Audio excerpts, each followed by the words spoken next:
So I've been asked to do a grip liner wreath tutorial, and I'm gonna do that, but I thought I'd do something a little different. Everybody's always asking, you know, where do you get your stuff? How much does it cost? So today we are gonna start out at the Dollar Tree, which is where I get all my base materials and how I keep my costs down. Because listen, you don't need to be spending too much money at other bigger stores, and then you don't have money for other things like wine, which you will have to get if you wanna do some good crafting. No, you don't need to, but you should. All right, let's go. Okay, so you're looking for these 14-inch wreath forms. They're only $1. We're at the dollar store. So I'm gonna pick up 3 of them. Yeah, they're $1, so let's make it 4. And let's move on. So now for the grip liner, we're gonna... Okay, so we're stopping at the home store for the grip liners. We were just in the floor department for the wire wreaths. Okay, here they are. So you're gonna need 6. And you want one with more of an open weave. They have some that are more solid. They won't look as nice. Trust me, you want it to look lacy. So you're gonna need 6 of these. People really like the all white one, but I'm gonna do something a little different this time. I'm going to do white with the blue on the top to sort of simulate the sky. So I'm gonna get 2 of those and 4 whites. And they have a more white, but again, it's solid. It won't look as nice. So I don't suggest you get that, but hey, you can try whatever you like. Now we just need zip ties. From the hardware department. All right, so hardware department, zip ties, they don't have the small ones. There are 60 in here, so we have to get 2, because we're gonna have 120 squares. So we're ready to check out. I got a few extra things. Shh, let's go. All right, so here we are back at home, and we're gonna go ahead and go over our materials really quickly. So if you can come on a little closer, we've got 6 of the rolls of grip liner, and as you can see right here, these are 12 inches by 5 feet. And again, I'm gonna go ahead and put some blue to sort of be the night sky. And then we've got 120 of these zip ties in the, well, they're a little bit milky, but they're more of a clear whitish. And I've got my cutting mat. That's going to make it a lot easier. I also have a ruler, and we have our wire wreath form. And that's pretty much all you're going to need other than a pair of scissors or your rotary cutters. So it's very simple. We're doing 6-inch squares. Make sure you have your nice glass of wine and a nice snack, because this is going to take you a while. You're going to need your energy. This right here is a glass of Sutter Home Bubbly Moscato, and it's perfect for daytime crafting. Little sweet, little good, and it's hot in this house because we're in California, so trust me, this is a keeper and it's not too expensive. Okay, so, oh, that's good. Okay, you're going to take your grip liner and you're going to just line it up. They tend to be folded under when you take them out. Make sure that you know, undo that, because otherwise you're going to have a mess. You're going to cut it wrong. So you're just going to line it up. And if you have one of these cutting boards, let me tell you something, it's going to save you a lot of time. The rotary cutter as well, but you can do this with scissors and a regular old straight edge ruler. So we're going to do 6 inches, and we'll cut it 12 inches, and so on and so forth. So I'm just going to bring myself over here. Try not to spill my wine. And I'm going to make a nice straight edge at the 6-inch mark. It's so easy. After you get your strips cut this way, when you do the next cut, you can stack about 5 of these together, and that's going to save you a lot of time. So you're just going to go right along the straight edge, and then you'll have your cut. Sometimes you got to go a couple times. No big deal. And these don't have to be perfect, because you're going to ruffle them up, and little edges that don't come out great, you're not even going to notice them. So again, you're going to just line it up. It does not have to be perfect. And cut on through. And then what you're going to do, you're going to keep going all the way. You're going to use all 6 of these. So then what you're going to do is you're going to go ahead. I like to line up a few of them. Like I said, I've been able to do about 5 with the rotary cutter. I wouldn't try that with scissors. I would probably keep it to just a couple, because they're going to want to shift on you. So you're going to go ahead and put that on again in this direction. Again, try and keep it even. Put your straight edge on there. Again, you can do this with scissors and cut on through. Whew! that was a lot of work. I deserve another sip of wine, don't you think? All right, go ahead, cut all your grip liner. I'm gonna pause, you come on back up, and I'll show you how to do the next step. See you later. Okay, so we are on the last step of cutting. As you can see, I have 2 stacks, one with my white and one with my blue, since I'm gonna do them separately. I'm gonna have sections, about 3 sections of white and 2 of blue. So I just wanted to show you again, you really can stack these. If you have one of these rotary cutters and you have one of these mats, it's going to save you a lot of time. So I'm just going to line it up between the 12 and the 24 and pop this right on the 18. And I have to tell you, the 6x6 inch squares, people do different lengths. Some people do actually oblongs where they're longer on one side. I personally really like the 6x6, the way it looks, and not only that, but it uses up every bit of the grip liner. Exactly. You end up with nothing really left over, occasionally a little teeny piece. I use that to square off, but you're going to just use a little more pressure and go straight on through. Boom. Way better than doing them one at a time. Okay, so we have everything cut. Let me tell you another thing about this mat. So this is not a self-healing mat. Those about this size I found were around $180. And you may be able to find them less somewhere else, I don't know. So this is not self-healing. But this one was $49.99. I got this at Michael's. I waited till I had a 50% off coupon, so I ended up paying $25 for it. So if you can do that, by all means, you know, go ahead and do that. Tell somebody that loves you to buy it for you for Christmas if you celebrate. Okay. And then, of course, make sure that you have one of these. If you do a lot of wreaths, you're going to see that this one goes past the 15 inches. Poof wreaths, for instance, use a 15 inch most of the time. Sometimes if I have a 14 or a 13 inch wreath, I'll knock it down to 13 inches. Okay, so I'm very quickly going to show you how to put these on your wreath. They're so easy. So you've got your wreath form right here.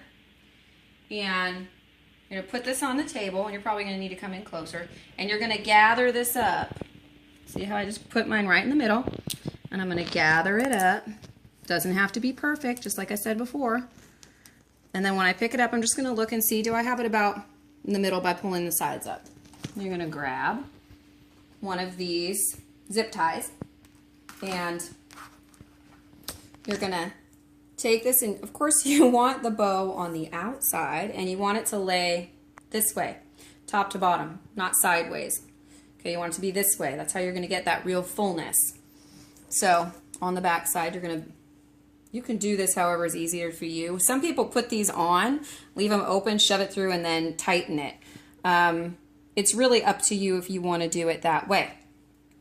So you can start it wherever you want it. You're not gonna put it on the crossbar. You're gonna put it through, over the bow, and you can do it. Go right through there. Okay, these ones are longer than the ones I used last time, so I might actually try to put a few of the zip ties on at once and then shove it through. I don't know. So you're just gonna shove it through. As long as you don't tighten it all the way, you can always check, are my ends about the same? Okay, and then finish tightening it down. Make sure you twist it so it's up to bottom, and then tighten it on. Okay, and then you just shove it to the side. And then you can either clip it now, or you can clip the end. I tend to wait until I have a row done, and then I'll clip it, and you'll pull it over. You'll see that these zip ties, they again practically disappear, unlike the chenille stems, and they really hold tightly. So let's do another one. Again, you're going to take it. Some of them are going to be fun. Don't worry about that. Right in the middle, just squinch it together. You're just grabbing and pulling those fingers towards your thumbs. Pulling your fingers towards your thumbs. That's it. Pick it up. Make sure it's about equal. Okay, because once you get the zip ties on there, unless you cut it, you're not getting them off. All right. So I like to do, some people do all one row and do the other. I think that's harder. I think that the top one then gets in your way and makes it more difficult. So I go ahead and do the second row. Again, you're going to put your zip tie on it. Make sure you put it in so that it's facing up to the little square. This is the side that you put into lock. If you have it upside down, you can't put it in there. It's not going to lock. So make sure you have it correctly positioned so the lock is on the right side. Remember, it's going to go around your little bow tie, right? Trust me, this is usually easier, except, you know, I'm all hot and worried about how this is looking. So you're gonna make sure again that you didn't let it slip so that it's not even. Doesn't have to be perfect though. Up to down, sort of north and south. Connect it and then shove it all the way over. Okay, this is the same thing. So there's no need for me to do this over and over again and show you. You're gonna do it again, and you're gonna have 10 on this row. This is row number 2 from the top, and 10 on this row number 3 from the top. You're not gonna put anything on this very top. You're not gonna put anything on this very bottom. You don't need to. It's gonna be covered. And this is gonna get very full. Okay, I like them very full. So 10 on each, you have 20 per section. So you've got 20, 40, 60, 80, 100, and 20 squares. You have exactly 120 squares, and you should have that if you cut these correctly. Okay, if you miss one, see I cut one wrong. Shh, nobody will notice. One of them will have 9. You don't tell, I won't tell. Okay, so what I'm gonna do is we're gonna pause again. I'm gonna go ahead and, you see this little cheapy wire wasn't welded properly, so I might put a little dot of hot glue on there. Something, I don't know. And then I'm gonna finish filling this in. And then when we get more towards the end, we'll come back in, we'll finish it off together. And I'll show you some of the things that I have that I might be using to embellish this, and we'll be done. So I will see you in a little bit. Okay, so we're gonna finish up. I'm down to my last piece of grip liner, but I'm gonna show you just one more time how to get this on. And even though I said I didn't pre-place my zip ties before, that was because I was using the smaller ones. So I experimented with it a little bit more, and I actually do think it is easier with these larger ones. With the smaller ones, squishing the bow through is too difficult. But with these bigger ones, it does actually help. So you're going to take your frame. Okay, we're gonna go on the back. We want the tail to point this way, right? Back towards itself. So you're gonna put that piece in first and drag it and just stir it through the lock. Don't lock it too much, or you're, again, gonna make it harder to put the bow through. So you're gonna gather it up. Remember what we did? We put our 2 thumbs here and we grab and pull, grab and pull. That's creating your gather. It's not hard. So you got that pinch. Then you're gonna get through all of this that you've made so far and grab the end and just feed half of it through. Push it. You see that? You're just pushing it through so that you got it in there halfway. You fold it and make sure that it's about even. Then go back to the back. You're going to grab that and tighten it up. You can use both hands once you get it close enough that this thing isn't going to pop off on you. So now we're going to make it just as tight as we can. Another tip that I forgot to share with you, but I think is a really good idea. I don't like ruining my good scissors, especially my good fabric scissors. So I steal my husband's wire cutters, and I use those to cut the plastic ties because they are pretty thick. Easy peasy, cut that off.